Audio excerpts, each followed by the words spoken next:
اعوذ باللہ من الشیطان الرجیم بسم اللہ الرحمن الرحیم۔ ہوشیار، اس وقت تم نے زندگانی دنیا میں ان کی طرف سے جھگڑا شروع بھی کر دیا تو اب روز قیامت ان کی طرف سے اللہ سے کون جھگڑا کرے گا اور کون ان کا وکیل اور طرفدار بنے گا؟ اور جو بھی کسی کے ساتھ برائی کرے گا یا اپنے نفس پر ظلم کرے گا اس کے بعد استغفار کرے گا تو خدا کو غفور اور رحیم پائے گا، اور جو قصدن گناہ کرتا ہے وہ اپنے ہی خلاف کرتا ہے، اور خدا سب کا جانے والا ہے اور صاحب حکمت بھی ہے۔ اور جو شخص بھی کوئی غلطی یا گناہ کر کے دوسرے بے گناہ کے سر ڈال دیتا ہے وہ بہت بڑے بہتان اور کھلے گناہ کا ذمہ دار ہوتا ہے۔ اگر آپ پر فضل خدا اور رحمت پروردگار کا سایہ نہ ہوتا تو ان کی ایک جماعت نے آپ کو بہکانے کا ارادہ کر لیا تھا، اور یہ اپنے علاوہ کسی کو گمراہ نہیں کر سکتے اور آپ کو کوئی تکلیف نہیں پہنچا سکتے۔ اور اللہ نے آپ پر کتاب اور حکمت نازل کی ہے اور آپ کو ان تمام باتوں کا علم دے دیا ہے جن کا علم نہ تھا، اور آپ پر خدا کا بہت بڑا فضل ہے۔ ان لوگوں کی اکثر راز کی باتوں میں کوئی خیر نہیں ہے مگر وہ شخص جو کسی صدقہ کار خیر یا لوگوں کے درمیان اصلاح کا حکم دے، اور جو بھی یہ سارے کام رضائے الہی کی طلب میں انجام دے گا ہم اسے اجر عظیم عطا کریں گے۔ اور جو شخص بھی ہدایت کے واضح ہو جانے کے بعد رسول سے اختلاف کرے گا اور مومنین کے راستہ کے علاوہ کوئی دوسرا راستہ اختیار کرے گا اسے ہم ادھر ہی پھیر دیں گے جدھر وہ پھر گیا ہے، اور جہنم میں جھونک دیں گے جو بدترین ٹھکانہ ہے۔ خدا اس بات کو معاف نہیں کر سکتا کہ اس کا شریک قرار دیا جائے، اور اس کے علاوہ جس کو چاہے بخش سکتا ہے، اور جو خدا کا شریک قرار دے گا وہ گمراہی میں بہت دور تک چلا گیا ہے۔ یہ لوگ خدا کو چھوڑ کر بس عورتوں کی پرستش کرتے ہیں اور سرکش شیطان کو آواز دیتے ہیں، اس پر خدا کی لعنت ہے۔ اور اس نے خدا سے بھی کہہ دیا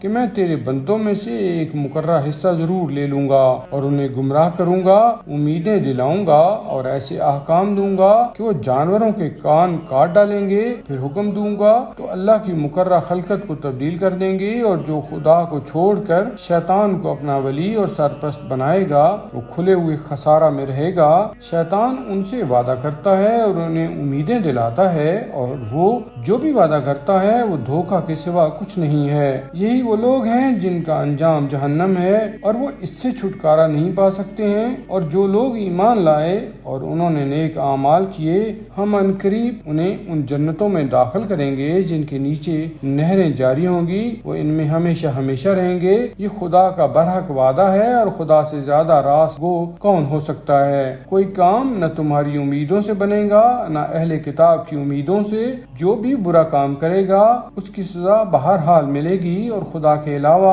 اسے کوئی سرپرست اور مددگار بھی نہیں مل سکتا ہے۔ اور جو بھی نیک کام کرے گا چاہے وہ مرد ہو یا عورت بشرطے کہ وہ صاحب ایمان بھی ہو، ان سب کو جنت میں داخل کیا جائے گا اور ان پر ذرہ برابر ظلم نہیں کیا جائے گا۔ اور اس سے اچھا دیندار کون ہو سکتا ہے جو اپنا رخ خدا کی طرف رکھے اور نیک کردار بھی ہو اور ملت ابراہیم کا اتباع کرے جو باطل سے کترانے والے تھے، اور اللہ نے ابراہیم کو اپنا خلیل اور دوست بنایا ہے، اور اللہ ہی کے لیے زمین اور آسمان کی کل کائنات ہے، اور اللہ ہر شے پر احاطہ رکھنے والا ہے۔ پیغمبر یہ لوگ آپ سے یتیم لڑکیوں کے بارے میں حکم خدا دریافت کرتے ہیں تو آپ کہہ دیجئے کہ ان کے بارے میں خدا اجازت دیتا ہے، اور جو کتاب میں تمہارے سامنے حکم بیان کیا جاتا ہے وہ ان یتیم عورتوں کے بارے میں ہے جن کو تم ان کا حق میراث نہیں دیتے ہو اور چاہتے ہو کہ ان سے نکاح کر کے سارا مال روک لو، اور ان کمزور بچوں کے بارے میں ہے کہ یتیموں کے بارے میں انصاف کے ساتھ قیام کرو،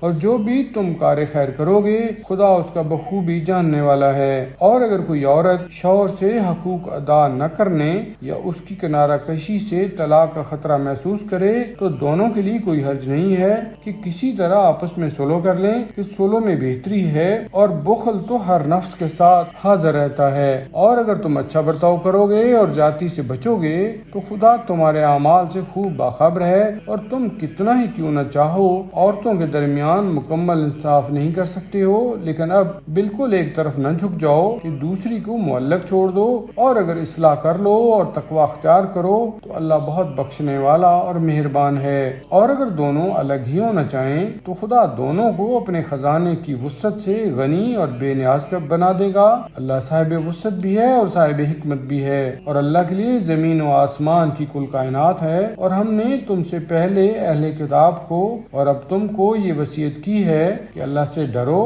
اور اگر کفر اختیار کرو گے تو خدا کا کوئی نقصان نہیں ہے، اس کے لیے زمین و آسمان کی کل کائنات ہے، اور وہ بے نیاز بھی ہے اور قابل حمد و ستائش بھی ہے۔